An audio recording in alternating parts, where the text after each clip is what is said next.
Algunas cicatrices, profundamente grabadas, nunca desaparecen del todo, solo quedan ocultas bajo una capa superficial de normalidad. Persiste un dolor constante, un recuerdo de un pasado fracturado como un hueso antiguo que presagia dificultades inminentes. Incluso ahora, las noches me encuentran bañada en sudor frío, un recuerdo fantasmal de la casa donde él vivía, un regreso escalofriante a una niña llena de terror, antes de que la realidad de mi refugio seguro me ancle. Me llamo Mabel Ruth Calloway. Ahora tengo 76 años. Mi vida transcurre dentro de los límites de una modesta casa en Tennessee, con un porche delantero que es mi santuario, donde me balanceo suavemente, observando cómo cambian las estaciones. Para quienes me rodean, solo soy una mujer amable, de cabello plateado, famosa por hornear dulces para mis nietos. Ellos siguen ajenos a las profundas pruebas que he enfrentado, a las angustiosas circunstancias que moldearon mi existencia, al robo de mi infancia en una mañana cualquiera de martes.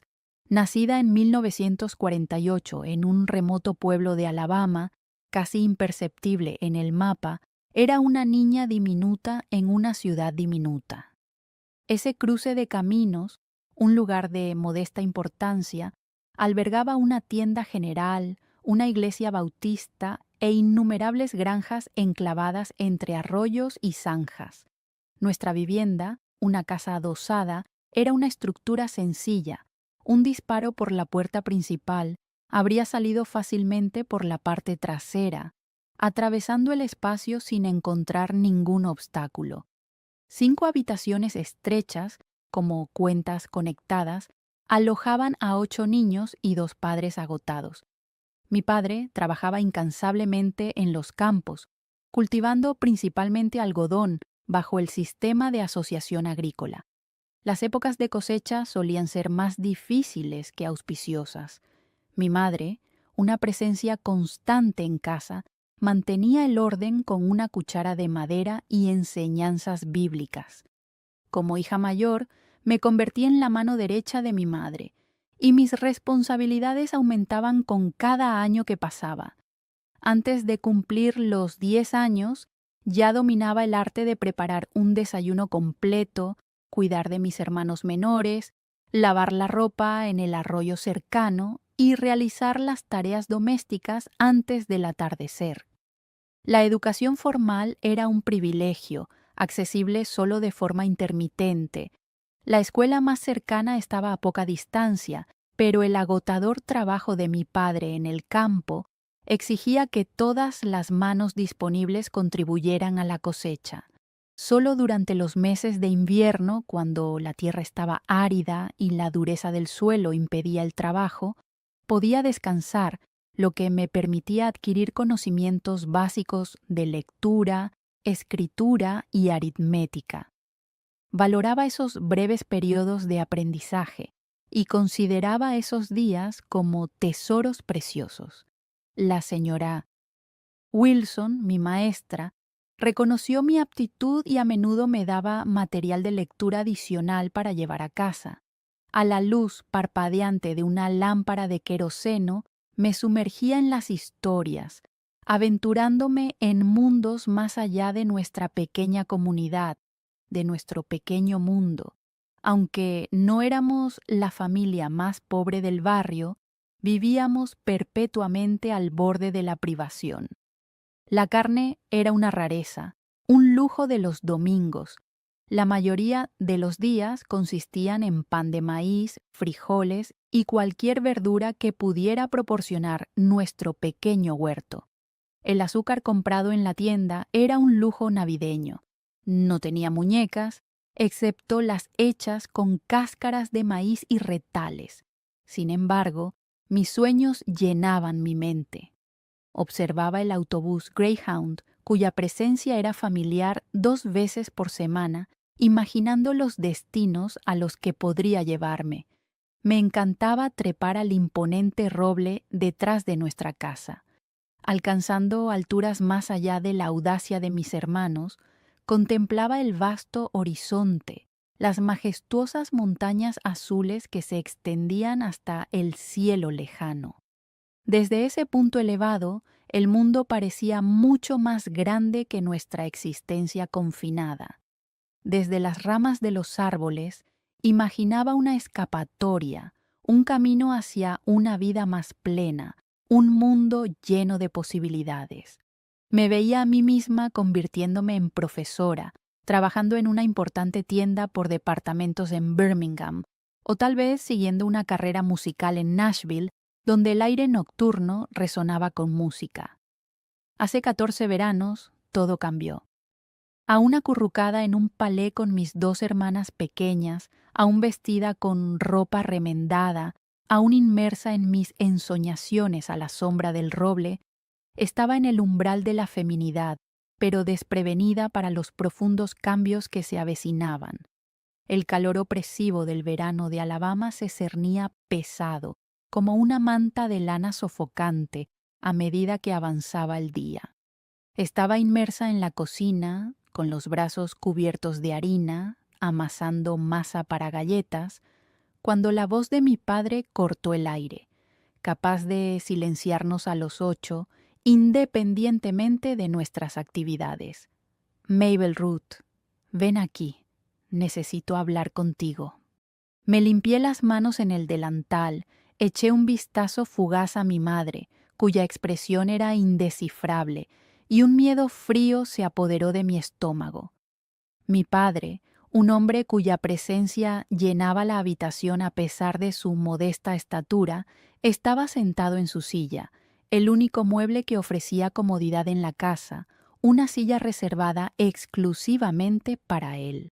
Sus manos, nudosas y perpetuamente manchadas con los ricos tonos de la tierra, y su rostro marcado por el implacable sol de Alabama, decían mucho de una vida pasada trabajando en los campos. No habló de inmediato, sino que manipuló metódicamente un cigarrillo apagado entre sus dedos. Finalmente me miró y dijo: «Siéntate, niña». Señaló un taburete de madera cerca de sus pies. Mi corazón latía con fuerza, aunque no entendía por qué. Me senté con las manos cruzadas sobre el regazo, con los pensamientos dando vueltas en mi cabeza. «Ahora tienes 14 años», afirmó, encendiendo un fósforo en su bota. «Es hora de que te conviertas en una mujer». Asentí con la cabeza, con la mente en otra parte, tal vez pensando en mi primera menstruación, una revelación que mi madre me había hecho anteriormente de manera concisa y clínica. Entonces, sus palabras me golpearon como una helada repentina y gélida. «Te hemos concertado un matrimonio». El mundo, al instante, pareció detenerse. Los sonidos de las cigarras cesaron, el aire de mis pulmones se solidificó. Mi voz era solo un susurro cuando respondí: «Sí, tu prometido ya ha acordado todos los detalles conmigo», continuó. «Mañana te irás a su casa». El pánico se apoderó de mí. Mis ojos se volvieron hacia la puerta, buscando desesperadamente a mi madre, un rayo de esperanza. Pero ella estaba allí, con el rostro pálido, los ojos bajos, un silencioso reconocimiento de su impotencia. «No quiero casarme». Las palabras salieron antes de que pudiera contenerlas. La respuesta que siguió me dejó en shock. La mano de mi padre golpeó con fuerza el brazo de la silla, casi tirándome al suelo. «No hay lugar para tus deseos. Las mujeres no eligen, obedecen». Mi cuerpo temblaba, como una presa atrapada en una trampa. «¿Quién es él?», logré preguntar. Mi voz casi inaudible por encima de mi acelerado corazón. Dio una larga calada al cigarrillo y una nube de humo se disipó en el aire antes de responder. «Señor Everett Beaumont». El nombre resonó en mis oídos como un peso que caía sobre mí. El señor Beaumont, un rico terrateniente, vivía en la gran mansión blanca en lo alto de la colina a las afueras de la ciudad. Viudo desde hacía 49 años, Tenía 3 hijos adultos, el menor de los cuales era mayor que yo. Controlaba la fábrica de algodón, donde mi padre vendía nuestras cosechas, y era dueño de la tienda donde comprábamos lo necesario que no podíamos producir. Un hombre ajeno a las dificultades de la depresión, que nunca había conocido el duro trabajo de un granjero. Mi respiración se volvió superficial, mi pecho se oprimía. Papá, por el amor de Dios, tiene edad para ser mi abuelo, no puedo casarme con él. Antes de que pudiera reaccionar, un fuerte golpe me alcanzó en la mejilla, haciéndome caer de nuevo en el taburete. El dolor de la bofetada, el sabor metálico en la boca, un recuerdo inmediato y doloroso de la autoridad de mi padre, un dolor punzante, el sabor amargo de mis propios dientes resonaba con la dureza de las palabras de mi padre. Te casarás con él y te convertirás en una mujer respetable, declaró con voz desprovista de emoción. El señor Beaumont ha pagado una dote considerable, no causes problemas. En aquella habitación abarrotada, el sabor metálico de la sangre se mezclaba con la percepción de que mi vida ya no me pertenecía. No pude dormir aquella noche. Mi hermana pequeña, Jessie, se acurrucó a mi lado en nuestro colchón compartido. Su suave susurro en la oscuridad. ¿Por qué lloras, Mabel? Provocó un torrente de lágrimas frescas. ¿Cómo podía explicarle a una niña de 8 años que al día siguiente me entregarían a un extraño, que esta casa familiar, nuestro querido roble y los sueños de una vida diferente desaparecerían? En lugar de eso, me aferré a ella, absorbiendo el aroma reconfortante de su cabello, el calor de su pequeño cuerpo contra el mío. Este doloroso capítulo de mi vida me lleva a preguntarme, ¿dónde estáis vosotros, mi público, viendo cómo se desarrolla esta historia? La idea de que mis palabras puedan llegar a lugares donde nunca he estado y que mis experiencias puedan resonar en los corazones de personas de ciudades lejanas me llena de admiración. Si pueden compartir su ubicación en los comentarios, significaría mucho para mí. Su apoyo es muy importante.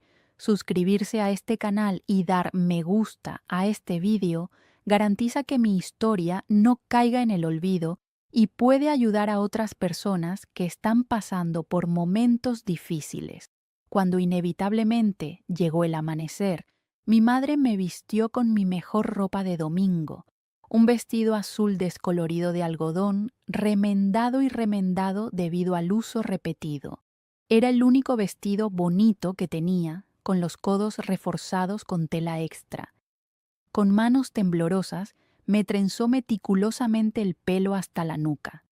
«Sé fuerte, hija mía», me susurró, con los ojos reflejando las lágrimas que contenía con valentía. «Todo irá bien».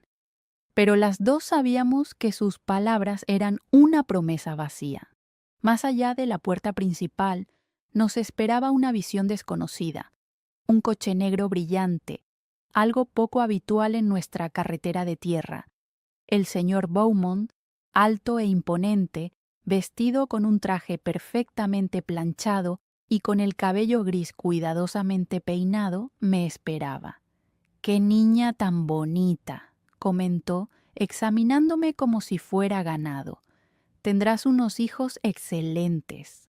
La idea me provocó unas ganas violentas de vomitar, de huir, de subirme a aquel roble familiar y no bajar nunca más. Pero la mano de mi padre me apretó el hombro, empujándome hacia adelante. El señor Beaumont abrió la puerta del coche, haciéndome señas para que entrara. Dudé, echando una última mirada a mi casa, las tablas desgastadas, las vigas caídas del porche, los fugaces destellos de mis hermanos asomándose por las ventanas.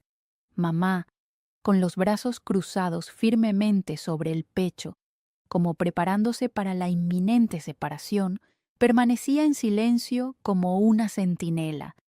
Cuando el coche arrancó, dejando una nube de polvo tras de nosotros, mi infancia desapareció irrevocablemente por la ventana trasera. Mi regreso era dudoso para siempre. En ese momento comprendí que mi destino ya no era mío. Hay días que quedan grabados para siempre en nuestros corazones, recuerdos que el tiempo no puede borrar. El día de mi boda fue, sin duda, uno de esos días. Sin embargo, llamarlo boda es una representación profundamente errónea de lo que realmente sucedió. Una boda simboliza alegría, celebración y felicidad compartida. El viaje comenzó con un agitado trayecto en coche por una carretera polvorienta, una manifestación física de la turbulencia emocional que estaba sintiendo. Parecía una peregrinación forzada hacia un destino desconocido y no deseado. Mis manos temblaban incontrolablemente. Mi cuerpo estaba frío y sudoroso, mi boca estaba seca. El señor Beaumont, mi silencioso y observador captor, estaba sentado a mi lado, su presencia tan inquietante como la implacable carretera de tierra. Anhelaba escapar, un deseo de desaparecer en la nada de la carretera sin fin, dejando atrás mi hogar, mi familia, todo mi pasado. El futuro que se avecinaba parecía abrumador. Delante una imponente mansión colonial blanca, testimonio de la riqueza y el poder del señor Beaumont, se extendía contra el horizonte. Su tamaño empequeñecía nuestra humilde vivienda, un contraste gritante con la pequeña casa que era todo lo que conocía. Se encontraba en una vasta propiedad, un extenso reino de huertos de melocotoneros, establos y campos de algodón. La casa en sí, más grande que nuestra modesta iglesia comunitaria, irradiaba una quietud opresiva. Las ventanas estaban cerradas y su silencio se hacía eco de la atmósfera sofocante. Una fila de curiosos, trabajadores rurales y lugareños observaba mi llegada, con expresiones que mezclaban la intriga y algo parecido a una melancólica piedad. Una mujer severa, la señora Higgs, la ama de llaves, esperaba en la escalera de la mansión. Su saludo preciso y comedido, en contraste con las siniestras circunstancias, parecía más una presentación formal para una prisión que una bienvenida. «Bienvenida, señorita Callaway», dijo con una voz tan aguda como las hojas de otoño. «Soy la señora Higgs, la ama de llaves. Espero que haya tenido un buen viaje». Una afirmación que sonó tan irónica como falsa. Sin más preámbulos, me dio instrucciones con firmeza y determinación y me condujo al interior de la casa. El interior era frío y oscuro, el aire estaba cargado con un olor desconocido a cera de abeja y un aroma floral indefinido. Las alfombras mullidas parecían tragarse mis pies descalzos. Retratos de figuras solemnes se alineaban en las paredes, creando una presencia aterradora. Cada detalle de la mansión, desde la barandilla pulida hasta los espejos ornamentados, parecía burlarse de mi situación. Incluso mi reflejo en el espejo del pasillo me devolvía una horrible realidad. Vi a una niña aterrorizada mirándome, con un hematoma reciente formándose en la mejilla. La habitación en la que me alojaron era más grande que toda mi casa, y sobre la cama había un único vestido blanco.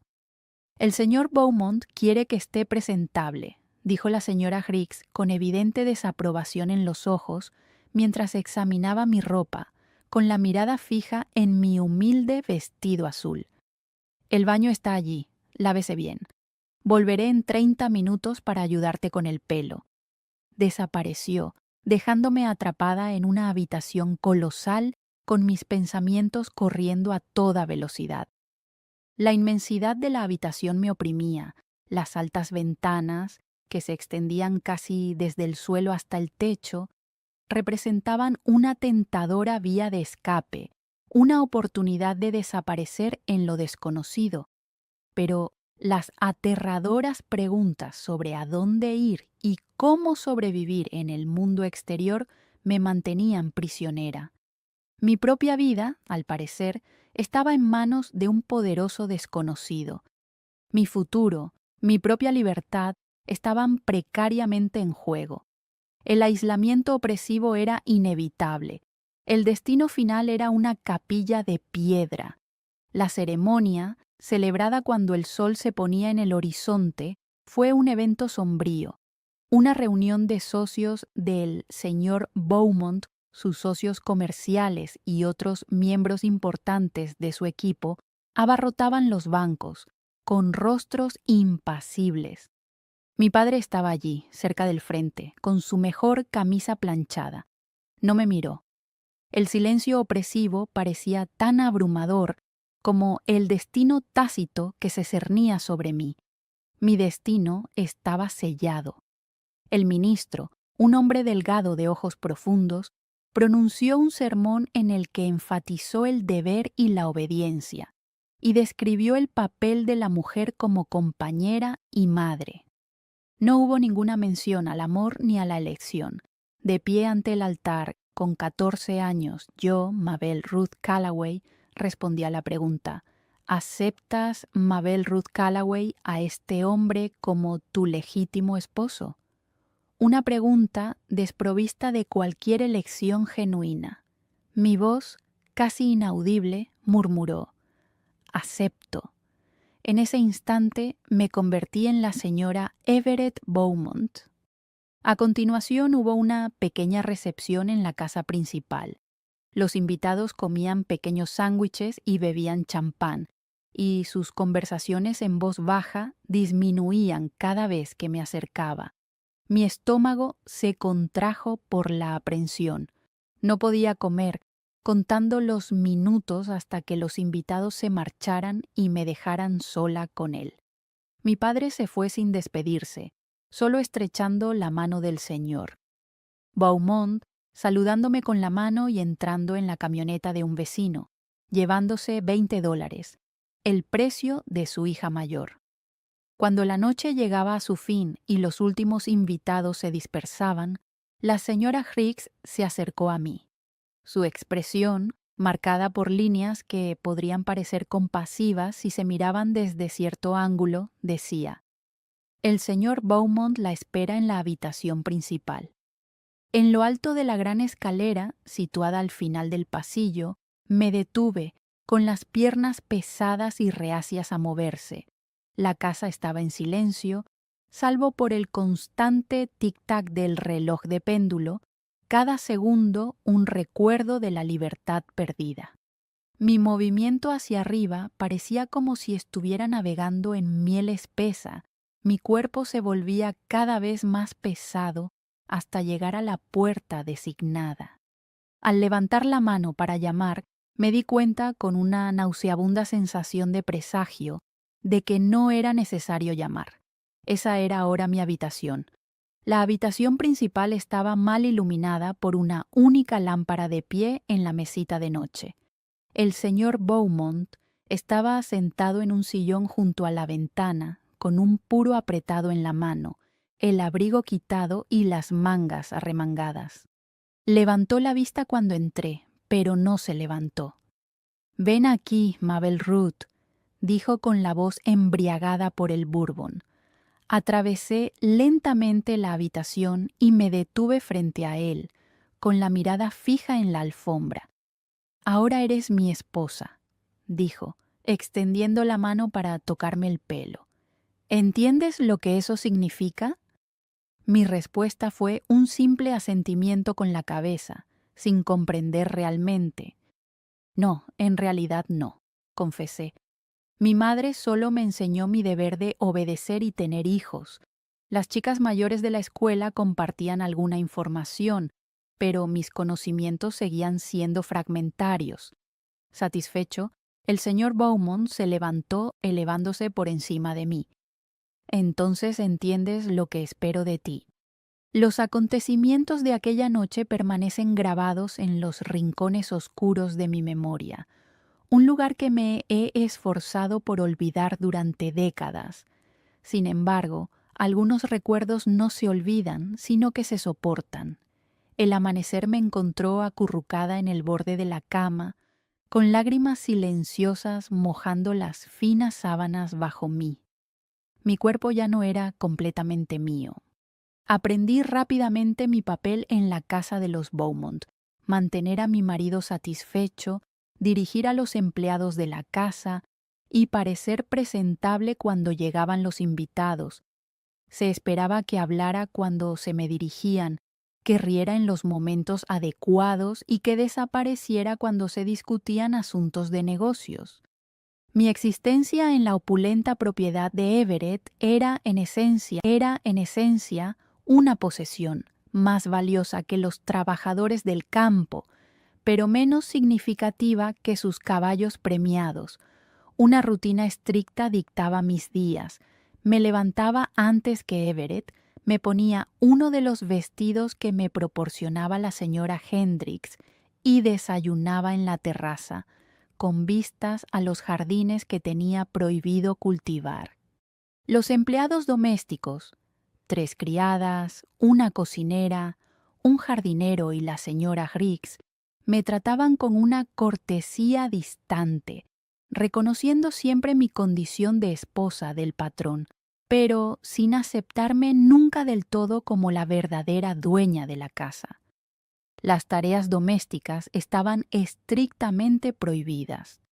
El decreto de Everett exigía que mis manos permanecieran suaves, lo que contrastaba enormemente con las habilidades prácticas que me habían inculcado durante mi educación. Se me prohibía preparar comidas como pan de maíz y frijoles, pollo frito o pastel de boniato, y en su lugar se me obligaba a comer las elaboradas pero insatisfactorias creaciones de un chef francés. Sus platos, presentados como obras de arte en platos de porcelana, costaban más que el salario mensual de mi padre. Mis movimientos fuera de la mansión estaban estrictamente controlados. Si necesitaba algo, la señora Hicks me acompañaba, observando mis interacciones con los comerciantes con una mirada perspicaz. Las cartas eran revisadas previamente por Everett y las llamadas telefónicas eran monitoreadas. Mi existencia estaba confinada a las paredes de la mansión y a los cuidados jardines. Me convertí en una figura vestida de encaje y seda, una presencia etérea en habitaciones que no podía limpiar. Dormía al lado de un hombre que me trataba como una posesión, en una mesa en la que solo podía hablar cuando me dirigían la palabra. El profundo aislamiento me pesaba mucho.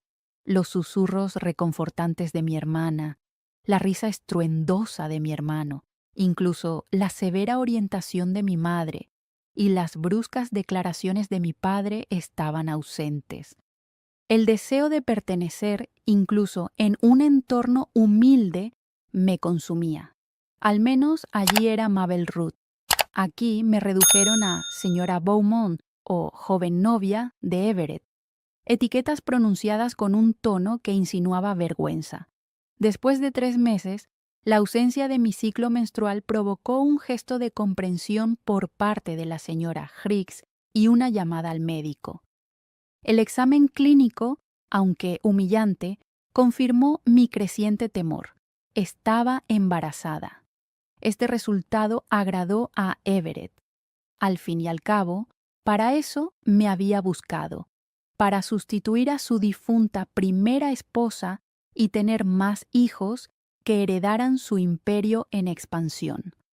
Su comportamiento se suavizó, casi con amabilidad, cuando puso su mano sobre mi vientre aún liso, discutiendo posibles nombres y escuelas. Me regaló un collar de perlas, un gesto cargado de una intimidad casi opresiva, su tacto prolongado, que recordaba a unas esposas disfrazadas de joyas. Tenía 15 años, estaba embarazada y más aislada que nunca. El aire fresco del otoño trajo a la señora Jenkins, una de las criadas, hasta mí en el porche trasero. Observando las hojas susurrantes, se dirigió a mí en voz baja. Señora Beaumont, alguien solicita su presencia en la puerta de la cocina. Fruncí el ceño. Nadie buscaba nunca mi compañía. Tommy. El nombre despertó algo profundo dentro de mí. Mi hermano Tommy. Tenía 16 años, era el mayor y quien me enseñó a trepar a los árboles y a coger cangrejos en el arroyo. ¿Dónde está?, pregunté levantándome con una energía que no sentía desde hacía meses. Los ojos de la señora Jenkins se volvieron nerviosamente hacia la casa mientras respondía: «La señora Hendricks le ha dicho que se vaya».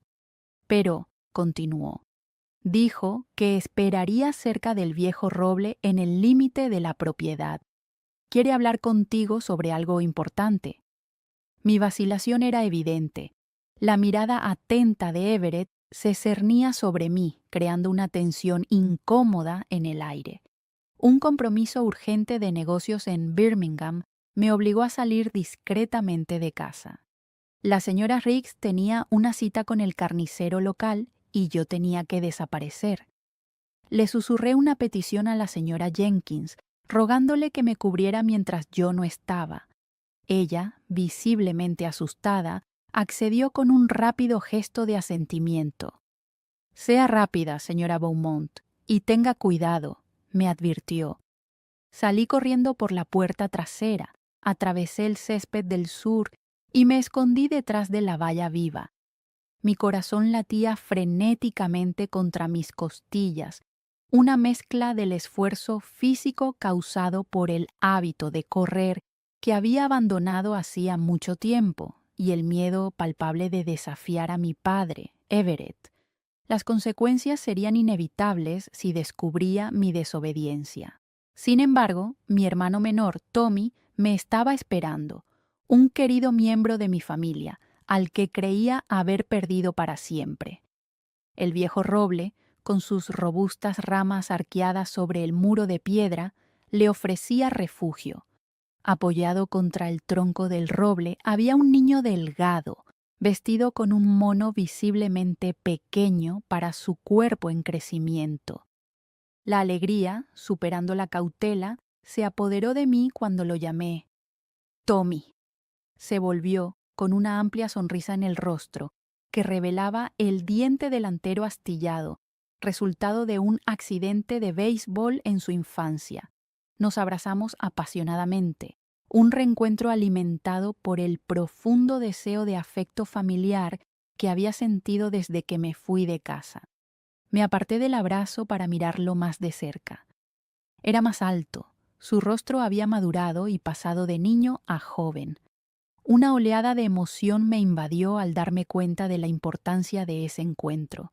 «¿Qué te trae por aquí?», le pregunté con la voz entrecortada por las lágrimas. «¿Están todos bien? ¿Cómo me has encontrado?». El rostro de Tommy se ensombreció. «Todos están bien, más o menos. Jessie llora por ti muchas noches», dijo. «Mamá también, aunque intenta ocultarlo.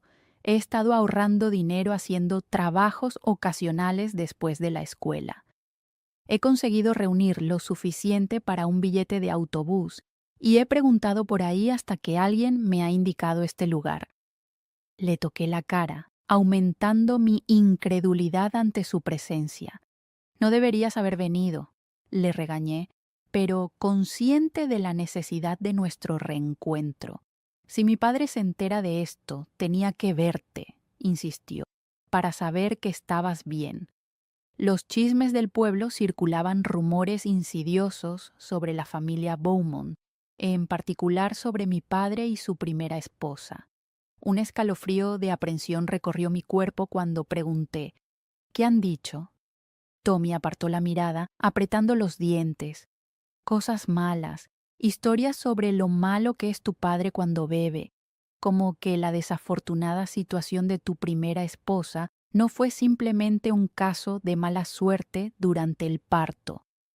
Tommy vaciló, incapaz o sin voluntad de expresar todas las implicaciones de los rumores. Intenté descartar esas preocupaciones, forzando una sonrisa. «Estoy bien», dije. «Él me trata bien. Tengo cosas buenas, gesticulando vagamente hacia mi vestido, mis zapatos y un collar de perlas. Tommy, sin embargo, se dio cuenta de mi fachada cuidadosamente construida. Sus ojos, reflejando los míos, perforaron mi pretensión. No tienes por qué quedarte aquí, Mabel Ruth. Tengo un plan, puedo sacarte de aquí. Una chispa de esperanza, potente y peligrosa, se encendió en mi pecho. Me dejó sin aliento. ¿Cómo? Pregunté. Conozco a un tipo que tiene coche. Puede llevarte a la estación de autobuses de Birmingham. He ahorrado para comprar un billete a Nashville. Tengo un primo allí que puede ayudarte a encontrar trabajo.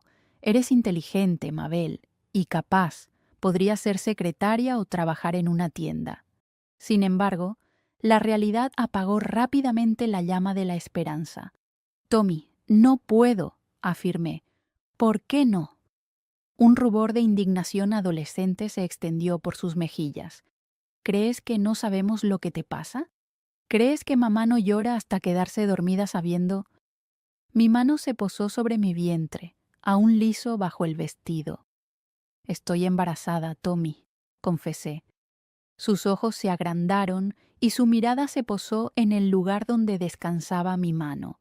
Era una razón más para huir antes de que llegara la señora Beaumont.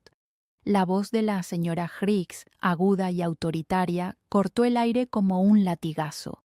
Me volví y la vi avanzando por el césped, con el rostro en una tormenta de furia, dos jardineros flanqueándola como guardias de prisión. «Vete», susurré, empujando a Tommy hacia la pared. «Vete ahora. Volveré», prometió, apretando mis manos con más fuerza. «Encontraré una manera de ayudarte, Mabel Ruth. Lo juro». Saltó el muro y desapareció en el bosque, dejándome sola para enfrentarme a la ira de la señora Higgs y al castigo que me esperaba cuando volviera. Sin embargo, algo dentro de mí había cambiado. Una semilla de posibilidad había brotado junto a la vida que crecía dentro de mí. Tommy había revelado un potencial olvidado, la pequeña posibilidad de una vida diferente, más allá de esas paredes confinantes. Por primera vez, desde que aquel coche había cortado mis lazos con todo lo que me era familiar, el pensamiento más audaz pasó por mi mente: huir. El castigo por mi encuentro con Tommy fue rápido y severo. Cuando Everett regresó de Birmingham, la señora Hendricks le informó inmediatamente de mi transgresión. Me llevaron a su despacho, una habitación oscura, llena del humo de los puros y del olor de los libros encuadernados en cuero. Conocimiento prohibido. «Me has decepcionado, Mabel Ruth», afirmó sin apartar la vista del libro de contabilidad abierto ante él.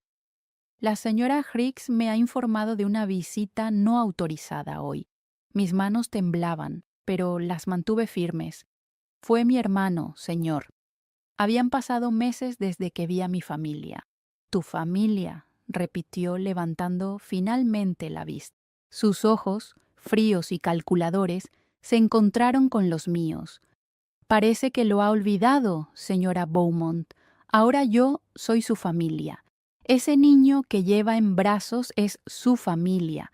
La gente de donde usted viene me vendió por $20 y la promesa de olvidar las deudas que tenían con mi tienda». Sus palabras resonaron como golpes. Reconocí la verdad en ellas. Mi padre realmente había aceptado dinero por mí, pero escuchar eso dicho tan directamente me llenó de una profunda vergüenza y una ira justificada. «Tienes prohibido salir de casa sin acompañante», continuó Everett. «Se acabaron los paseos por el jardín, se acabó sentarse en el porche. Se quedará en casa donde puedo garantizar su seguridad». Su preocupación, sin embargo, parecía menos por mi bienestar y más por su control. «Y si ese chico o cualquiera de los suyos vuelve a aparecer, haré que los arresten por allanamiento de morada. ¿He sido claro?». Asentí con la cabeza, mi voz casi inaudible. Muy bien. Ahora ven aquí. Lo que siguió fue una demostración de dominio, un severo recordatorio de que mi cuerpo le pertenecía, por ley y por costumbre. Me replegué dentro de mí misma, a un santuario silencioso donde protegía fragmentos de mí misma, restos de mi pasado, desde mi llegada aquí. Tras su despedida, tan casual como la de un sirviente que entrega el café, me retiré dentro de mí misma. 2 días después, sentí que una molestia comenzaba como un dolor sordo en la parte baja de la espalda que se extendía rápidamente hacia el abdomen y me hacía doblarme al subir las escaleras.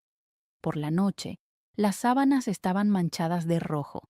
El rostro pálido y marcado de la señora Hendricks confirmó lo que ya sabía. Había perdido al bebé. El profundo dolor de esa pérdida era inconmensurable. Llegó un momento crucial que marcó un punto de inflexión en el viaje de mi vida. Si mi historia te ha llegado, suscríbete a este canal y deja un comentario a continuación. Tu apoyo es crucial para garantizar que las historias de mujeres como yo, las dolorosas verdades que hemos llevado en silencio durante décadas, finalmente tengan voz.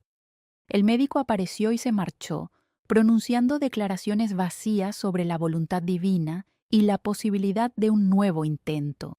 Everett, con una expresión indescifrable, se quedó de pie en la puerta de la habitación antes de darse la vuelta sin decir una palabra.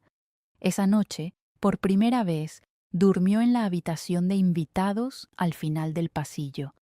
El duelo es una emoción desconcertante. Lloré por un niño que nunca deseé, concebido en circunstancias que nunca podría haber elegido. Sin embargo, esa pérdida dejó un vacío profundo dentro de mí, un eco de lo que podría haber sido. Esa pequeña vida, independientemente de sus orígenes, era lo único en esta casa que realmente me pertenecía. A medida que el otoño se convertía en invierno, la casa se enfriaba, no solo en temperatura, sino también en atmósfera.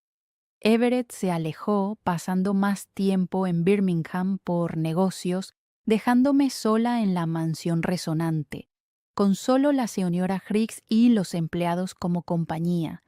Cuando estaba en casa, su humor oscilaba entre la indiferencia y la furia posesiva, dejando marcas ocultas bajo la ropa. Su problema con la bebida empeoró. Volvía tarde, con aliento a whisky, y entraba a trompicones en mi habitación exigiendo sus derechos conyugales. Algunas noches, cuando el bourbon había entumecido lo suficiente sus sentidos, se dirigía a mí no como Mabel Ruth, sino como Catherine, su primera esposa. En esos momentos, arrastrando las palabras entre mi cabello, revelaba fragmentos de su relación que me ponían los pelos de punta. Siempre has sido fría, Catherine, murmuraba. Nunca quisiste que te tocaran. ¿Por eso perdiste a mi hijo? Poco a poco, descubrí que Catherine, una mujer de considerable posición social de Savannah, se había casado para unir las fortunas de las familias. Era guapa, pero distante, y había perdido 2 hijos antes de su último embarazo, que le costó la vida. Parecía que Everett creía o se había convencido de que ella había elegido intencionadamente acabar con su vida para huir de él. Durante una de esas confesiones ebrias, la semilla de una idea plantada por la visita de Tommy comenzó a germinar. Everett no solo era cruel, era desequilibrado, peligroso de maneras que trascendían la brutalidad cotidiana de un marido privilegiado. Si me quedaba, podría correr la misma suerte que Catherine, otra joven esposa enterrada en el panteón de la familia Beaumont. Tenía que irme, pero ¿cómo? No tenía dinero, solo la educación primaria y ninguna habilidad profesional. El mundo más allá de esas paredes me parecía ahora tan extraño como la mansión cuando llegué. La solución surgió de una fuente inesperada. La señora Jenkins, La empleada doméstica que me avisó de la visita de Tommy comenzó a dejar discretamente algunos objetos en mi habitación: periódicos, revistas, notas garabateadas en trozos de papel, pequeños actos de rebelión que podrían costarle el empleo si los descubrían. Una noche, en febrero de 1963, me entregó una página arrancada de la revista Life. Había un anuncio de empleo marcado con lápiz. Se necesita ayuda. Mujeres jóvenes para formación en telefonía, alojamiento y comida disponibles. Inscríbase en Southern Bell, Nashville, Tennessee. Operadoras telefónicas, alojamiento y comida. Nashville. Donde Tommy había dicho que vivía nuestro primo, mi corazón se aceleró. ¿Sería posible? ¿Podría realmente escapar? Al día siguiente, mientras limpiaba el polvo de las estanterías del despacho de Everett, una de las pocas tareas domésticas que se me permitía hacer, una demostración de mi obediencia, eché un vistazo al calendario de su escritorio. La semana siguiente, Everett tenía un viaje de 3 días a Montgomery, un viaje relacionado con negocios complejos que, en su opinión, superaban mi comprensión.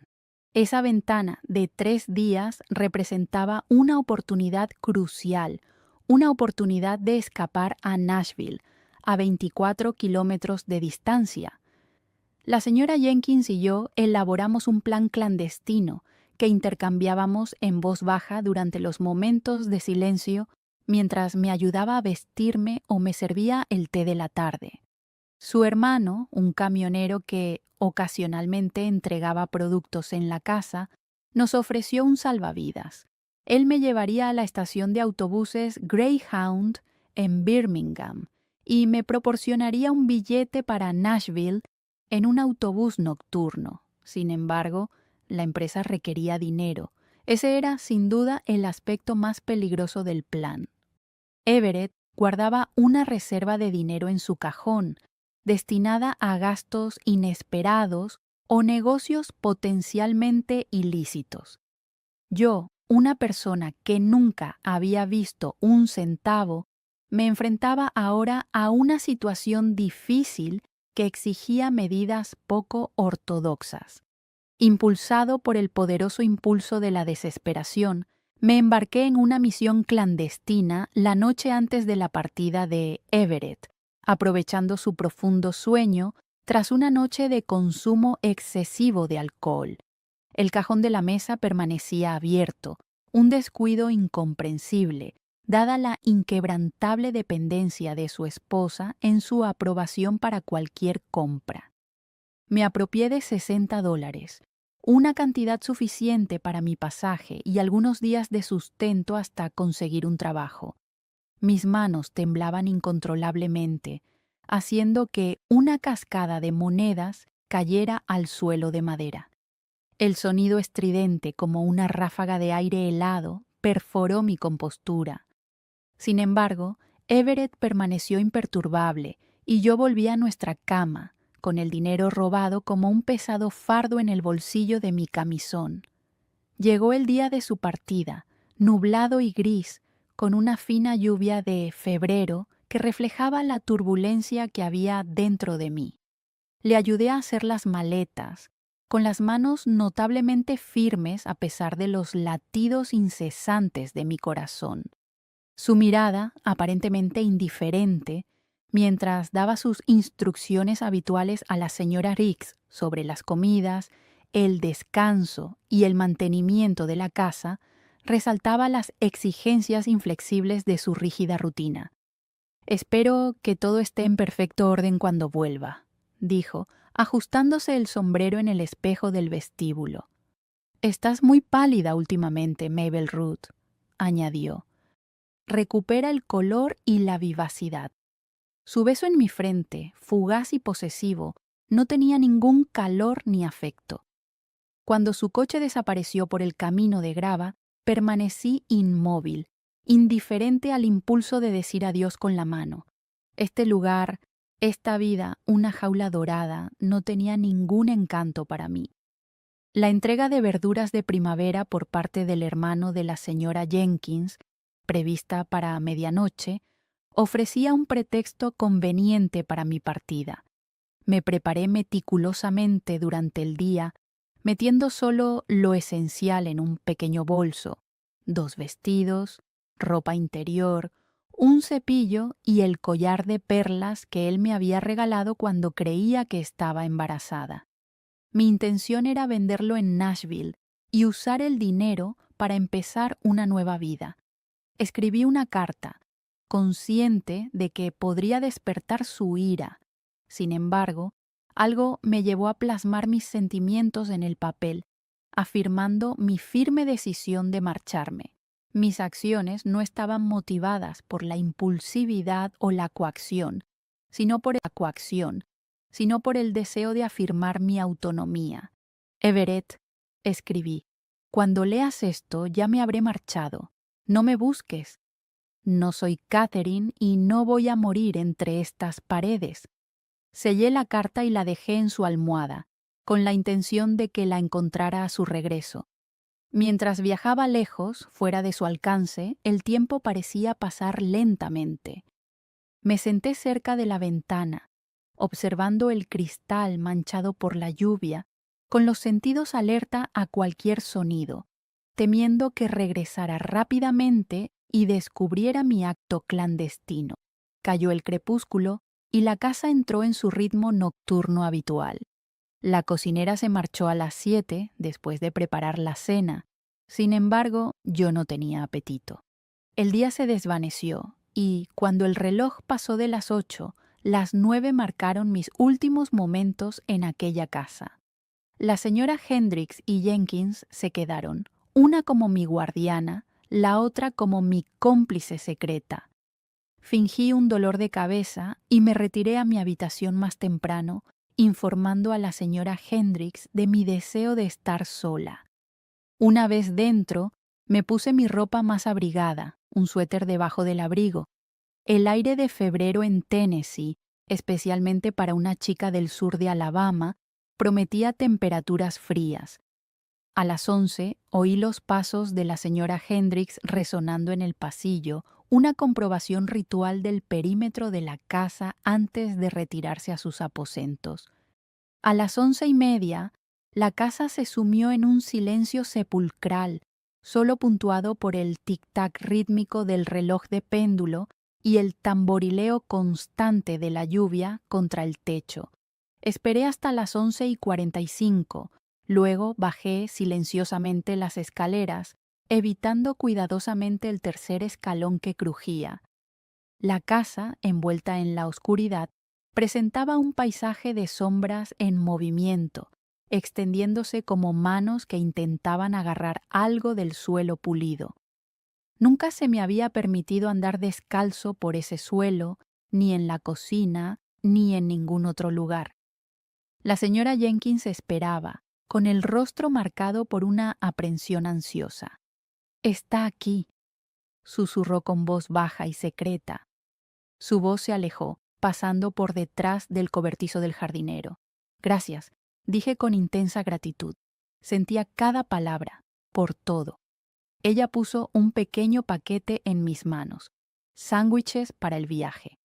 Luego, deteniéndose un momento, puso cuidadosamente otra cosa en mi mano, una pequeña cruz de plata, un amuleto protector.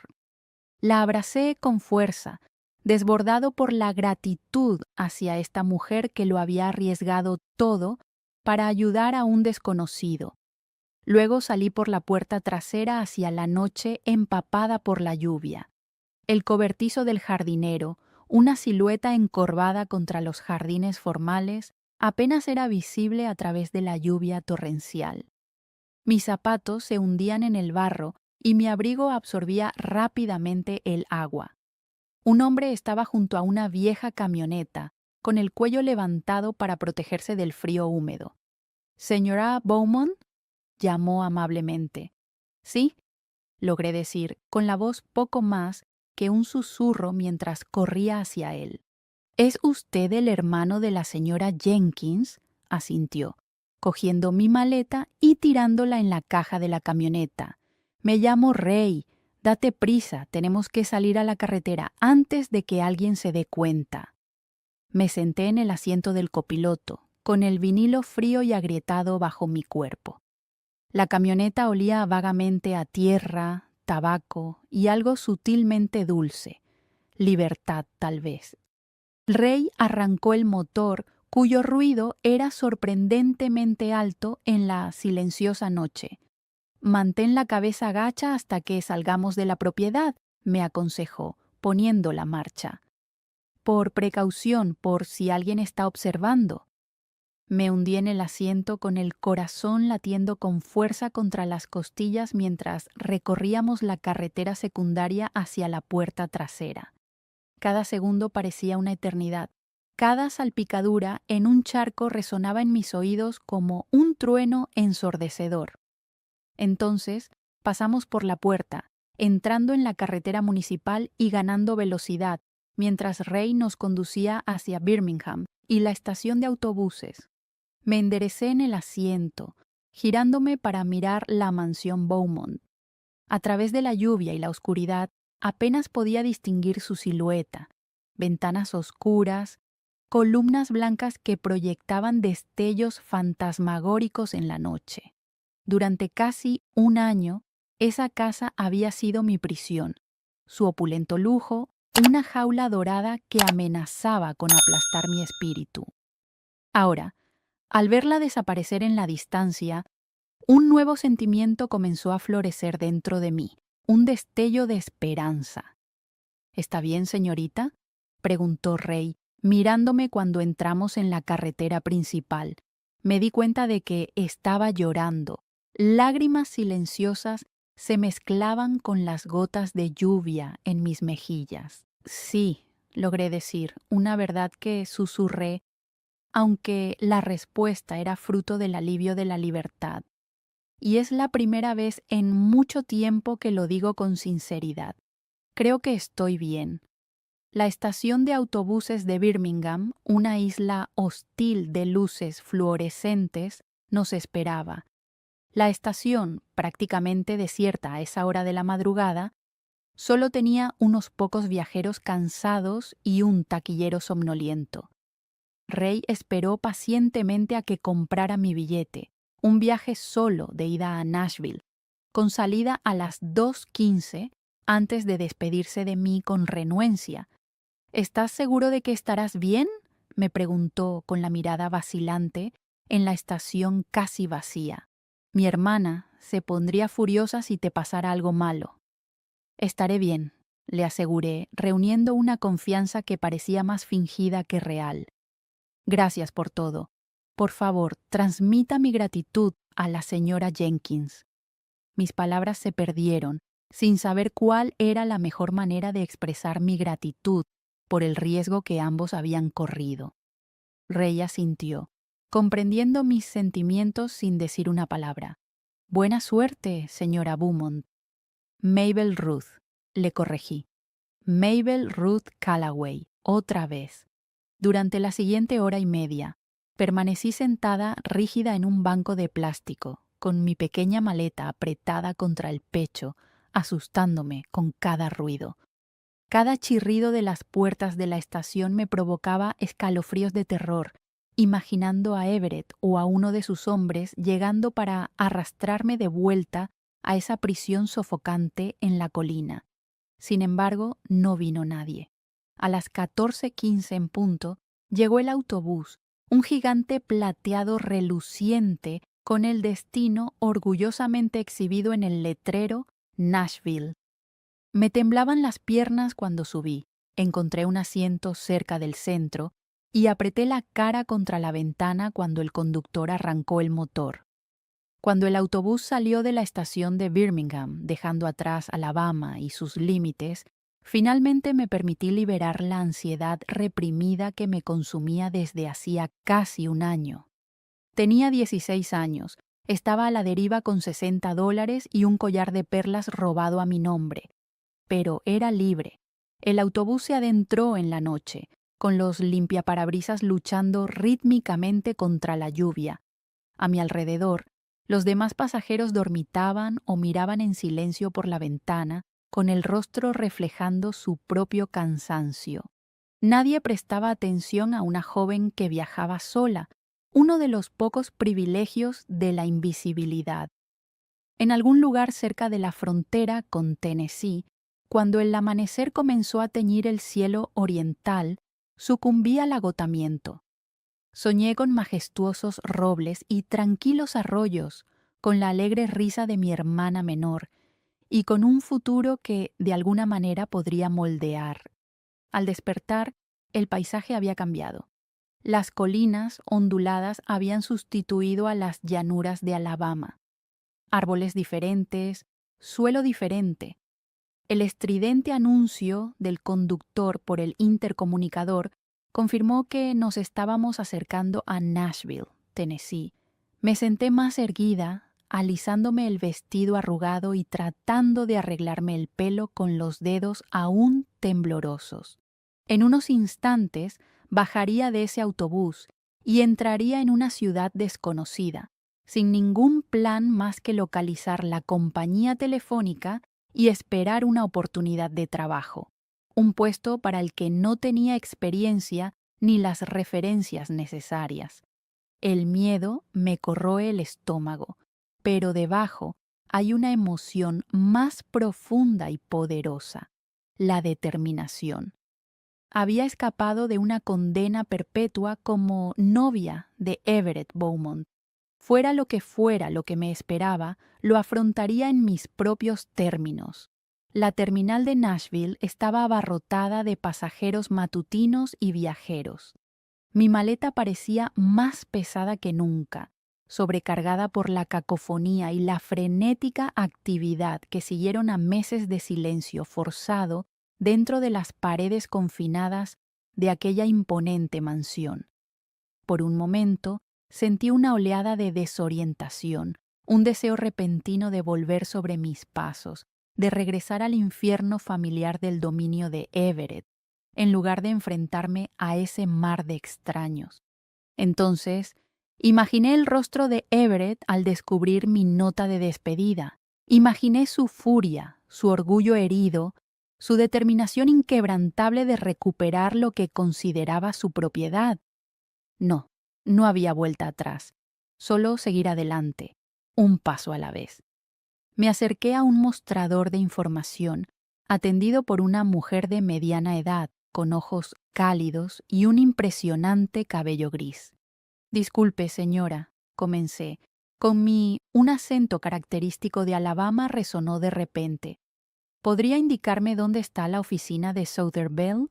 Estoy buscando trabajo, preguntó. Su mirada me examinó, evaluando mi vestido raído, mi cuerpo delgado y mis ojos sombríos.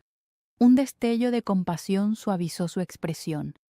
¿Las compañías telefónicas realmente estaban contratando? Trazó meticulosamente la ubicación en un mapa de la ciudad, rodeando el área designada con el lápiz. 3 manzanas en esa dirección. Es un edificio grande con unas puertas azules impresionantes. No tiene pérdida. Tras un momento de vacilación, dijo amablemente: Normalmente empiezan las entrevistas a las 9. Querida, parece que necesitas desayunar primero. Mi estómago rugió audiblemente al oír la palabra comida. Como los sándwiches que la señora Jenkins había preparado con tanto cariño se habían acabado en el autobús, en algún lugar del norte de Alabama, no había comido nada. Hay una cafetería recomendable en la esquina, continuó. Dile a Marlene en el mostrador que te envía Betty. Ella te informará sobre el alojamiento disponible, si es necesario. Gracias, murmuré, agarrando el mapa como si fuera un salvavidas. Le agradezco mucho su amabilidad, expresé, percibiendo un toque de tristeza en sus ojos.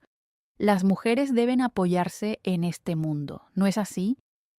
Asentí con la cabeza, con un nudo en la garganta. Ella no conocía mi historia, no podía imaginar mi huida del pasado. Sin embargo, intuitivamente reconoció un alma gemela en mi sufrimiento. El acogedor aroma de la cafetería, una deliciosa mezcla de café y bacon chisporroteando, me envolvió.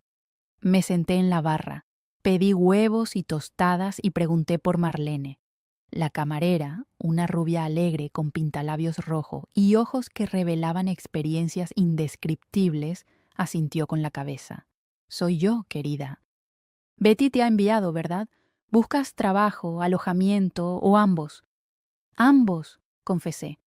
Espero conseguir un trabajo en la compañía telefónica, pero necesito un lugar donde pasar la noche, independientemente de eso. Marlene me miró, inclinando la cabeza pensativamente. Tengo una prima que regenta una pensión para chicas. Es un establecimiento limpio y respetable, situado en un barrio agradable y con precios razonables. No se admiten hombres más allá de la sala de estar y hay un estricto toque de queda. ¿Te parece adecuado? Parecía un refugio idílico. Sí, señora, sería perfecto. Anotó una dirección en un bloc de notas. Dile a Helen que te envío yo. Puede permitirte ayudar en la cocina para contribuir al pago del alojamiento y la pensión hasta que te establezcas. Saboreé cada bocado de mi desayuno, disfrutando del sabor de la comida auténtica.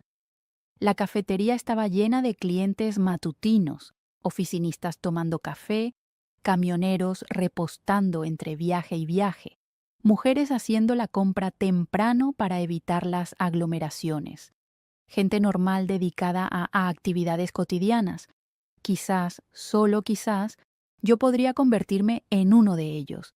A las 8:30 pagué la cuenta, le di las gracias a Marlene y me dirigí a la oficina de Southern Bell, a 3 manzanas de distancia. Mi estado de ánimo había mejorado, a pesar de la profunda inquietud que sentía en mi interior. La ciudad bullía de actividad, los coches tocaban el claxon, los comerciantes abrían los toldos, los niños iban al colegio con las mochilas colgando de sus manos. El edificio de la compañía telefónica se alzaba frente a mí, pareciendo imposiblemente alto para mis ojos de paleto. Me detuve en la acera, mirando las innumerables ventanas. El miedo eclipsó momentáneamente mi determinación. ¿Qué hacía allí? ¿Quién hubiera imaginado que podría empezar de nuevo así? Me vino un recuerdo. Tommy, encaramado en el roble, asegurándome que era inteligente, afirmando que podía ser secretaria o trabajar en una tienda. Mi hermano creía en mí cuando yo no podía creer en mí misma. Respirando hondo, enderecé los hombros y subí los escalones que conducían a las puertas azules. Dentro, la zona de recepción bullía de actividad. Mujeres jóvenes con uniformes idénticos corrían de un lado a otro. Un frenético ajetreo, teléfonos sonando, máquinas de escribir ruidosas, proporcionaba un constante zumbido de fondo. Me acerqué a la recepción, donde una mujer de expresión severa estaba sentada detrás de un letrero que la identificaba como la señora Eleanor Watson, directora de personal. ¿Puedo ayudarla?, preguntó sin apartar la vista de los documentos que tenía delante. Sí, señora, respondí, esforzándome por controlar cualquier temblor en mi voz. Vengo por el puesto de telefonista anunciado en la revista Life. Sus ojos, perspicaces y evaluadores, finalmente se encontraron con los míos. ¿Tiene cita? No, señora. Acabo de llegar a Nashville. Sin embargo, aprendo rápido y trabajaré más que cualquier persona que haya contratado. Una leve sonrisa se dibujó en sus labios. Estás muy segura de ti misma, ¿verdad?, comentó. Rellena este formulario. Necesitamos referencias. Me entregó un formulario. Experiencia profesional, formación académica, referencias. Mi ánimo decayó. Referencias, empleos anteriores. Mi única experiencia era un año como niña de los novios y, antes de eso, trabajo rural, ninguno de los cuales constituía un empleo formal. No tengo referencias, confesé con la voz poco más que un susurro. Tengo 16 años. Nunca he tenido un trabajo de verdad. Las cejas de la señora Watson se arquearon. ¿16? El anuncio dice claramente 18 años o más. Por favor, supliqué, con desesperación en mi voz. Necesito este trabajo. Necesito un nuevo comienzo. Haré lo que sea necesario para demostrar mi valía. Algo en mi expresión debió de conmoverla, porque su rostro se suavizó un poco. ¿Cómo te llamas, jovencita? Mabel Ruth Callaway. El nombre, que antes formaba parte de una identidad pasada, sonaba extraño en mis labios, pero era mío de nuevo. Bueno, señorita Callaway, respondió la señora Watson, Southern Bell no suele contratar a personas menores de 18 años. Hizo una pausa, contemplándome. Sin embargo, ofrecemos un programa de formación administrativa para graduados de secundaria. ¿Todavía está en la escuela? Negué con la cabeza. No, señora. Tuve que dejarla después de 8º grado. Otra faceta de mi vida, perdida por la pobreza y las circunstancias. La señora Watson suspiró. Lo entiendo. Pareció tomar una decisión mientras organizaba los papeles en su escritorio. A veces hacemos excepciones en circunstancias excepcionales. ¿Se aplicaría esa excepción a su caso, señorita Callaway? El mundo corporativo de Southern Bell estaba envuelto en ambigüedad, pero se me presentó un salvavidas. Sí, señora, afirmé con firmeza. Se aplica, asintió con determinación. Muy bien, rellene la solicitud lo mejor que pueda. Deje en blanco lo que no pueda responder con sinceridad. La entrevistaré personalmente a las 10 en punto. Un alivio me invadió como una tormenta de verano. Gracias, señora Watson. Muchas gracias. Mientras estaba sentada en la sala de espera, con el lápiz sobre los innumerables espacios en blanco del formulario, me di cuenta de algo profundo. Por primera vez desde aquella mañana en la cocina de mi padre, estaba tomando decisiones que moldearían mi propia vida. El éxito no estaba garantizado. La señora Watson podría considerarme inadecuada. La pensión podría no aceptarme. Los fondos podrían agotarse antes de que surgiera otra oportunidad. Sin embargo, lo que sucediera a continuación sería el resultado de mis elecciones, de los caminos que decidiera seguir o abandonar. Mi vida, para bien o para mal, era mía de nuevo. Eso, más que cualquier otra cosa, me parecía libertad. La entrevista con la señora Watson cambió irrevocablemente mi trayectoria. Todavía recuerdo estar sentada frente a su escritorio con las manos cruzadas sobre el regazo para ocultar el temblor mientras ella examinaba mi solicitud incompleta. Señorita Callaway, declaró finalmente, voy a ser directa. Sus credenciales sobre el papel son modestas. Mi corazón se hundió. Sí, señora, asentí. Sin embargo, continuó, la determinación merece reconocimiento y usted sin duda parece decidida. Asentí con la cabeza. Mi voz carecía de confianza. La señora Watson, con los dedos entrelazados bajo la barbilla, se recostó en la silla. Señorita Callaway, preguntó, ¿está huyendo de algo, de una persona o de algo completamente diferente? La franqueza me asustó.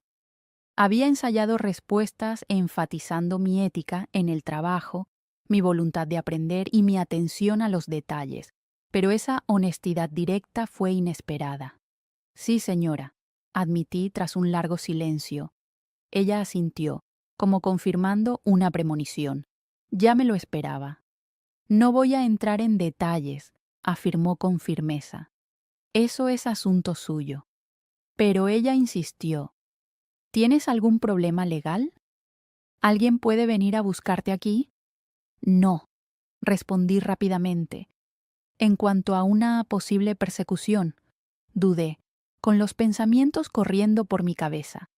Everett, movido por su orgullo herido, vendría a buscarme. ¿Le importaría una novia adolescente fugitiva? Quizás, pero yo no tenía intención de que me localizaran. La señora Watson me estudió atentamente. Para mi sorpresa, sonrió, una expresión breve pero genuina. Hace 20 años llegué a Nashville en circunstancias muy similares a las suyas, señorita Calloway, observó. Los detalles pueden ser diferentes, pero la necesidad fundamental de un nuevo comienzo es similar. Ajustó meticulosamente un lápiz, explicó ella. Aún eres muy joven para ese puesto. Sin embargo, el departamento de registros necesita archivistas. Es un trabajo básico, pero el sueldo es suficiente para mantenerte. Anotó algo en un bloc de notas. Preséntese aquí a las 8 en punto. Vístase de forma adecuada, limpia, modesta y profesional. Recibirá formación. Me quedé atónita. Un trabajo de verdad, con sueldo, responsabilidades y la oportunidad de demostrar mi valía. Gracias, dije con la voz quebrada por la emoción. No la decepcionaré, señora Watson. Estoy segura de que no, respondió con un tono firme pero empático. Y Mabel Ruth, sea lo que sea o quien sea de quien estés huyendo, espero que encuentres aquí lo que buscas. Aquella primera noche en la pensión de Helen me pareció una transición a un mundo diferente. La casa victoriana de 3 pisos, situada en una tranquila calle residencial, albergaba a 12 mujeres jóvenes, la mayoría de ellas secretarias, dependientas o aprendices de enfermería. Mi habitación, aunque poco más grande que un armario, era toda mía. Una cama estrecha, una pequeña cómoda y una ventana con vistas a un cornejo en el patio trasero. Helen, una viuda de unos 50 años, tenía ojos perspicaces y un comportamiento pragmático que extrañamente recordaba al de la señora Hendrys, pero, a diferencia de la ama de llaves de Beaumont, la severidad de Helen emanaba de una preocupación genuina por sus niñas, como ella nos llamaba. Las reglas son sencillas, me informó Helen al mostrarme mi habitación. El toque de queda es a las 22:00 entre semana y a medianoche los sábados. No se permite el alcohol, los hombres fuera del salón ni cocinar en las habitaciones. El alquiler incluye 3 comidas al día. Si no come, pasará hambre. Se recomienda asistir a la iglesia los domingos, pero no es obligatorio. Mantengo un establecimiento respetable, señorita Calloway. Sí, señora, respondí, dejando mi maleta sobre la cama. Entendido, dijo ella, suavizando un poco el tono al observar mi vestido gastado y mi expresión agotada. Los baños están al final del pasillo. La cena es a las 6 en punto. Descanse un poco antes. Parece que lo necesita. Cuando se marchó, me senté en el borde de la cama trazando el sencillo algodón. Dentro de la opulenta mansión de Everett, un mundo de seda, cristal y antigüedades de valor incalculable, una humilde habitación ofrecía un contraste llamativo. Sin embargo, ese espacio sencillo, a pesar de la opulencia que lo rodeaba, parecía profundamente liberador. Aquí no había necesidad de pisar con cuidado las alfombras caras ni de preocuparse por dañar las superficies pulidas. En cambio, una sensación de tranquilidad y calma impregnaba el ambiente. En la mesa del comedor, los demás ocupantes, un grupo diverso de entre 20 y tantos y 30 y pocos años, me recibieron con genuina calidez. Sus historias, compartidas con franqueza, pintaron un vívido retrato de sus viajes hasta Nashville. Una joven llamada Betty Sue, con su vibrante cabello rubio y su trabajo como dependienta en unos grandes almacenes, me animó a revelarme. Alabama, respondí, optando por mantener cierto anonimato. Ella, a su vez, me contó su propia historia, ya que había crecido en Knoxville. Es más que una simple ciudad pequeña, explicó, ofreciéndome una visión del dinamismo de la ciudad. Poco a poco salieron a la luz más detalles sobre la experiencia única de cada persona, revelando experiencias compartidas en la búsqueda de un nuevo comienzo en la ciudad. Esos encuentros resonaron profundamente en mí, un hilo conductor común en la búsqueda de un escape que se entrelazaba en nuestras narrativas individuales. Las historias incluían compromisos rotos, expectativas familiares no cumplidas y aspiraciones profesionales más allá de los límites de sus pequeñas ciudades. Aunque nadie mencionó explícitamente la angustiante experiencia de las novias infantiles, los temas subyacentes sugerían la necesidad humana duradera de un refugio. La transición a una nueva vida y a las responsabilidades en Southern Belle fue igualmente impactante. El departamento de registros en el sótano, un amplio espacio lleno de archivadores, presentaba un nuevo reto y un sentido de propósito. Mis responsabilidades eran claras y fundamentales. Archivar documentos meticulosamente, atender consultas de manera eficaz y mantener la precisión de los registros se convirtió en mi rutina diaria. Aunque el trabajo era a menudo repetitivo, su valor era incuestionable. Un solo documento perdido podía tener repercusiones generalizadas, afectando al servicio al cliente y causando complicaciones financieras. La precisión y el rigor de mi trabajo servían para garantizar un funcionamiento eficiente y sin fallos. Cada cajón organizado con éxito era una prueba de mi creciente competencia en ese entorno desconocido. Como era la empleada más joven, mis compañeras, mujeres de entre 20 y 30 años, muchas de ellas trabajando para mantenerse a sí mismas o a sus familias, me acogieron rápidamente en su círculo. Me orientaron en mi nuevo puesto, compartiendo sus percepciones y ofreciéndome consejos inestimables. Su generosidad se extendió más allá de la orientación profesional. Compartían generosamente almuerzos caseros y me transmitían conocimientos sobre cuestiones prácticas, desde ropa económica hasta opciones seguras de transporte nocturno. Mi primer sueldo, una cantidad que superaba todo lo que había ganado hasta entonces, fue realmente una revelación. Era más que suficiente para cubrir mis gastos de alojamiento, comprar ropa nueva y permitirme algunos caprichos personales. El tiempo pasó rápidamente, marcando la transición de la primavera al verano. Una tranquila confianza floreció en mi interior, reflejada en el establecimiento de rutinas y responsabilidades fiables. La semana laboral iba seguida de tareas domésticas y compras los sábados y, ocasionalmente, una salida social con los demás empleados. Los domingos solía explorar las concurridas calles y parques de Nashville, observando cómo me había integrado fácilmente en el paisaje urbano tras la soledad de la finca Beaumont. Mi integración en el ambiente local era un poderoso símbolo de autodescubrimiento y crecimiento. A mediados de julio, la señora Watson me llamó a su oficina. Una oleada de aprensión se apoderó de mí. ¿Había cometido algún error? ¿Me iban a despedir?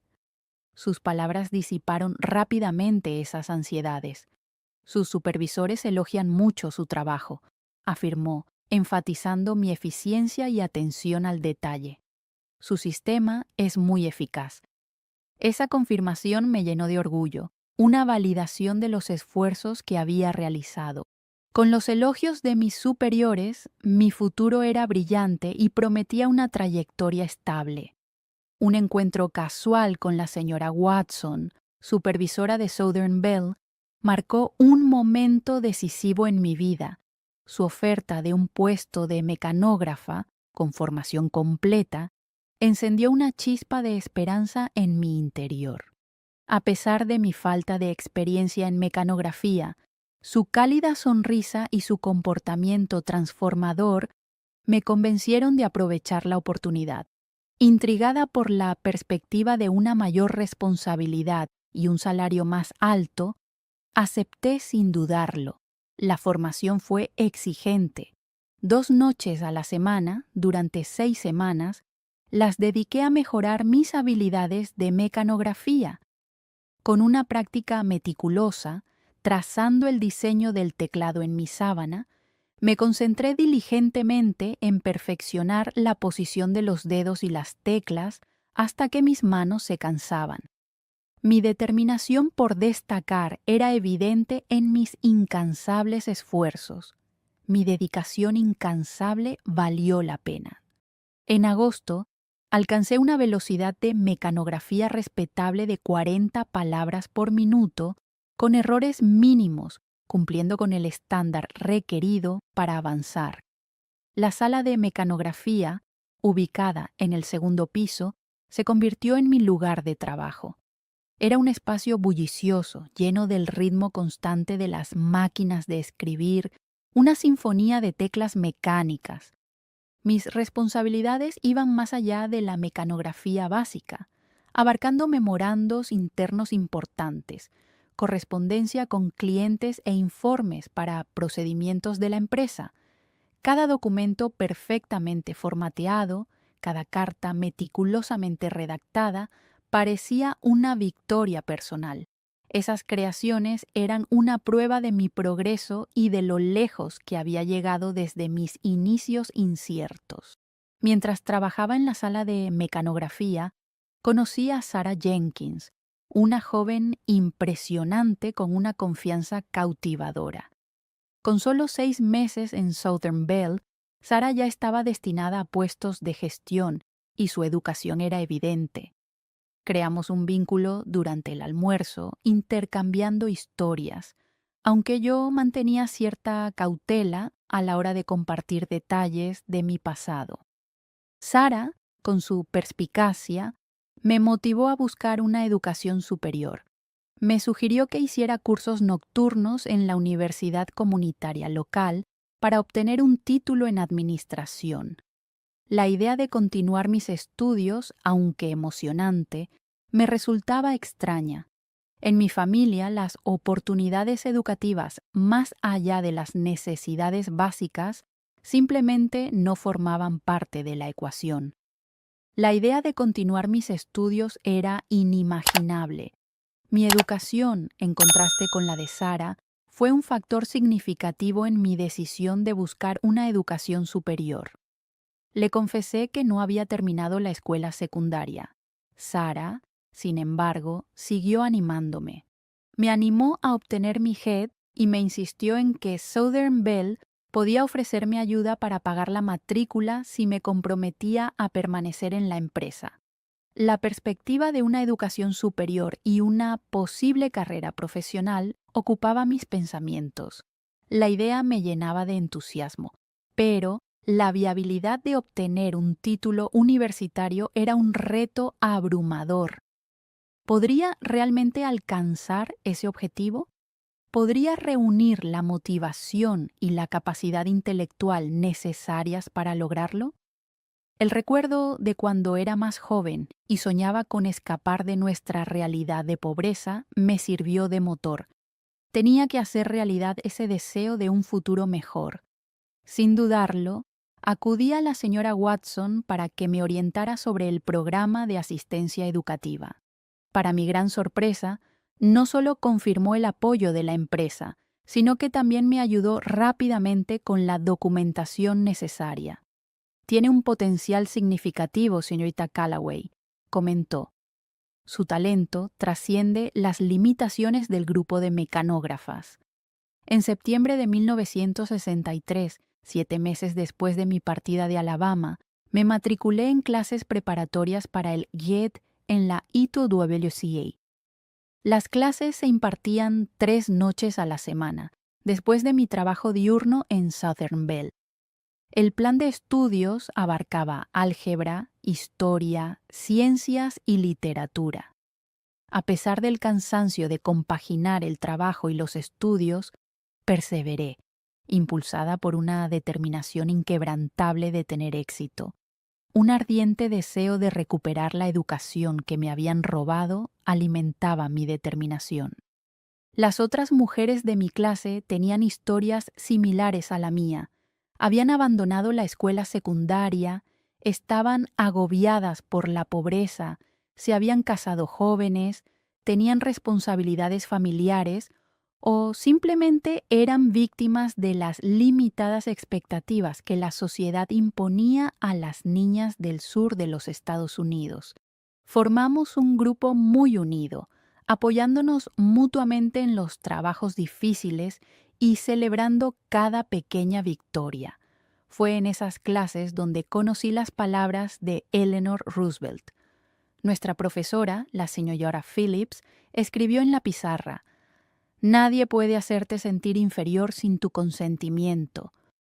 Copié cuidadosamente la frase en mi cuaderno y la leía todas las noches antes de dormir, como un mantra para combatir la voz de Everett, que a veces resonaba en mis pensamientos, diciéndome que no valía nada sin él.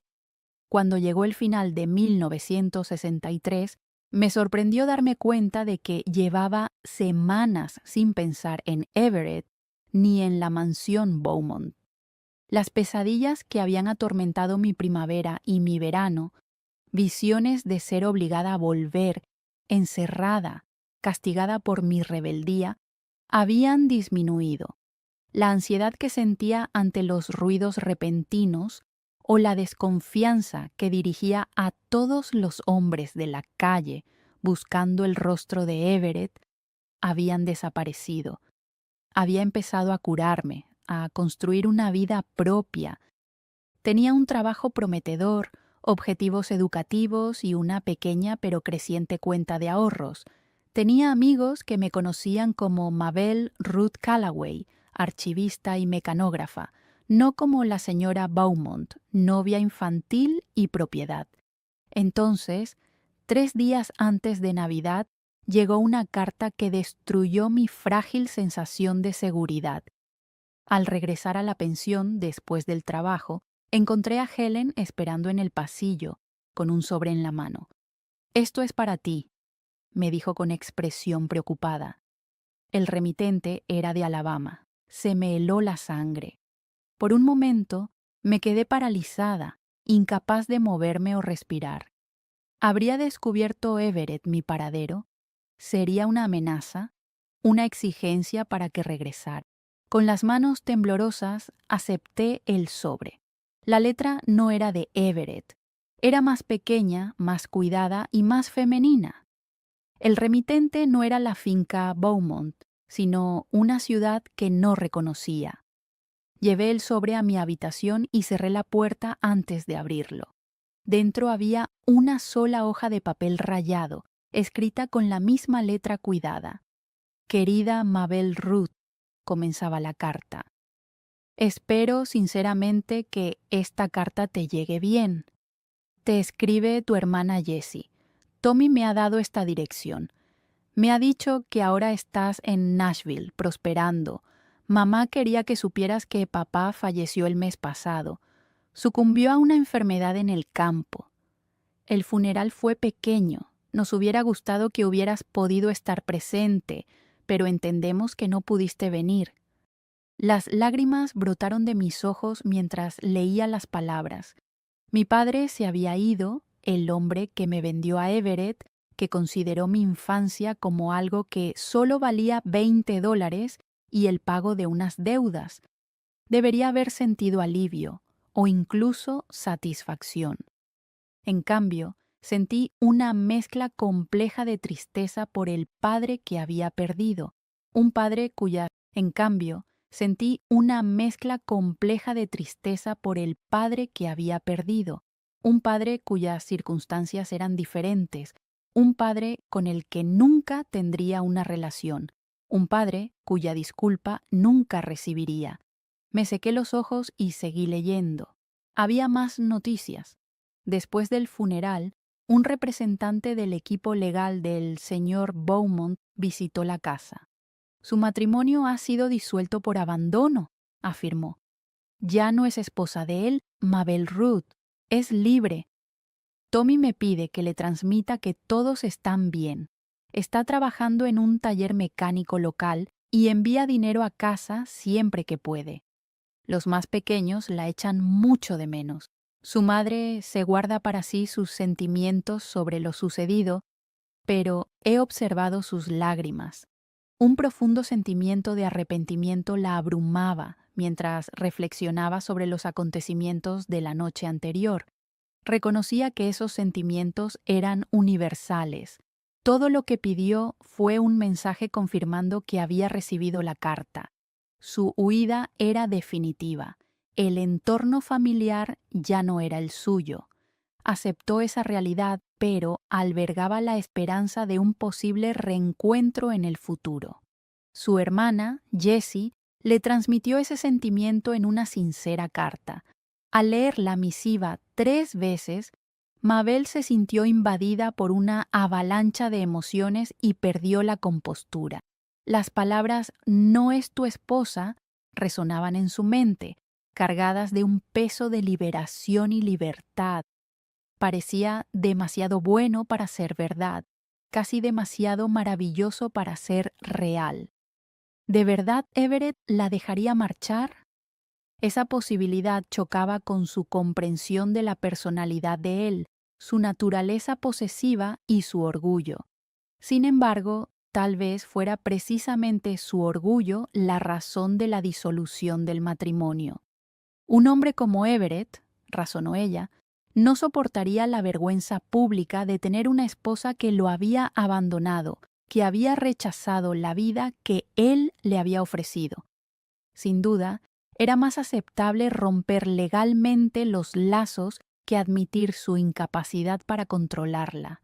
Fuesen cuales fuesen sus motivos, el resultado era el mismo. Su estado legal volvió a ser Mabel Ruth Calloway, rompiendo efectivamente sus lazos con el pasado y las circunstancias opresivas que había soportado. Ninguna fuerza externa podría obligarla a volver a Alabama, a esa casa y a él. Esa noche, Mabel escribió 2 cartas, una dirigida a Jessie, en la que le aseguraba que estaba a salvo y le describía su vida actual en Nashville. La naturaleza de su trabajo, sus estudios y su nuevo comienzo eran deliberadamente vagos, protegiendo a su familia de los detalles completos de su calvario. Sin embargo, transmitió su recién descubierta felicidad y optimismo hacia el futuro. La segunda carta era para Tommy, en la que reconocía su profunda deuda por su crucial papel. Sin su visita de apoyo, sin su fe en su valor, tal vez nunca habría reunido el valor para huir. Le contó todo lo que no había podido compartir con Jessie, incluidos los detalles sobre la señora Jenkins y Ray, su huida a medianoche y la amabilidad de los desconocidos que la ayudaron a empezar de nuevo. Lo tranquilizó diciéndole que Nashville ofrecía oportunidades para mecánicos cualificados, por si quería cambiar de aires. Entregó las 2 cartas en la oficina de correos a la mañana siguiente, con una sensación de cierre que la invadía. Se había marchado de Alabama cargada de miedo y una esperanza desesperada. Ahora regresaba, no para recuperar su pasado, sino para reunir partes valiosas de él, sus hermanos, sus recuerdos, los vestigios de su identidad que existían antes del matrimonio y el período que siguió. Los años siguientes la moldearon de maneras imprevistas, marcados por el terrible viaje en autobús de Greyhound. Terminó la escuela secundaria en el verano de 1964 y lo celebró con sus compañeros de clase. Más tarde, ese otoño, con la ayuda financiera de Southern Bell, se matriculó en clases nocturnas en un colegio comunitario para obtener un título en administración de empresas. Durante el día, continuó trabajando en la compañía telefónica, ascendiendo gradualmente de mecanógrafa a asistente administrativa, hasta que finalmente alcanzó el puesto de supervisora junior en 1968. Estos retos resultaron gratificantes, ya que cada ascenso validaba su competencia, su valor y su confianza en sí misma. Al mismo tiempo, los cambios sociales estaban afectando a su vida. El movimiento por los derechos civiles estaba remodelando el sur que ella conocía, y la guerra de Vietnam proyectaba su sombra sobre la vida de los jóvenes que conocía en Nashville. Las mujeres comenzaban a exigir igualdad, más oportunidades y control sobre sus cuerpos y sus vidas. En medio de todo esto, ella mantenía una perspectiva única sobre la libertad, comprendiendo plenamente su costo y su valor. La primavera de 1965 trajo la visita de Tommy. Se quedó con ella durante un fin de semana en una pensión cercana. Había madurado durante su ausencia, convirtiéndose en un hombre. Pasaron incontables horas recordando el pasado y reconstruyendo su relación como adultos, conscientes de su evolución. Mi atención seguía fija en el pasado agonizante, en el abismo que nos separaba. «Pareces satisfecha, Mabel Ruth», observó él, mientras estábamos sentados en un banco del parque, viendo jugar a los niños. «Verdaderamente feliz, no solo fingiendo». Lo reconocí. Lo estoy, dándome cuenta de la absoluta verdad de la afirmación. Había construido meticulosamente esa vida, cada componente cuidadosamente colocado en su lugar. Nadie podría quitármelo. Me apretó la mano, con profunda comprensión, un entendimiento poco común. En 1967 me mudé de la pensión de Helen a mi propio apartamento, un pequeño estudio situado encima de una librería en un barrio adyacente a la universidad. Era modesto, pero era mío.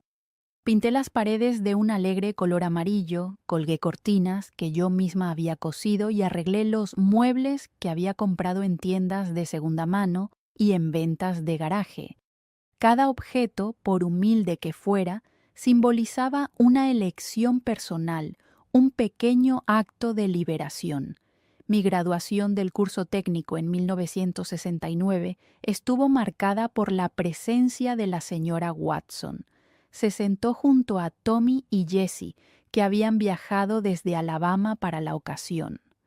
Después, los cuatro cenamos juntos, celebrando no solo mi logro académico, sino también el camino que me había llevado hasta allí. «Sabía que tenías ese potencial», declaró la señora Watson, levantando su copa en un brindis conmemorativo. Desde aquella primera entrevista de trabajo, reconocí las imperfecciones inherentes a la vida. Hubo noches solitarias, dificultades económicas, dudas y miedos. Ciertos olores, el sonido de los cubitos de hielo tintineando en un vaso, esos desencadenantes a menudo me transportaban de vuelta a aquella mansión, a aquella habitación, a aquellas manos. La recuperación no fue lineal, sino una serie de altibajos, pequeñas victorias entremezcladas con contratiempos ocasionales. Sin embargo, seguí adelante, un día a la vez. Empecé a salir con hombres, con cautela, refinando diligentemente mi confianza en ellos. Algunos eran amables, pero no adecuados. A otros los percibía como dañinos, muy lejos de ser una pareja ideal. Mi experiencia con Everett agudizó mi radar interno, un sistema que nunca apagué. No fue hasta 1972, casi una década después de mi fuga, cuando conocí a Richard Hampton. Era un hombre tranquilo y contemplativo, profesor de matemáticas en un instituto y guitarrista los fines de semana en un café local. Un amigo en común nos presentó en una fiesta del barrio.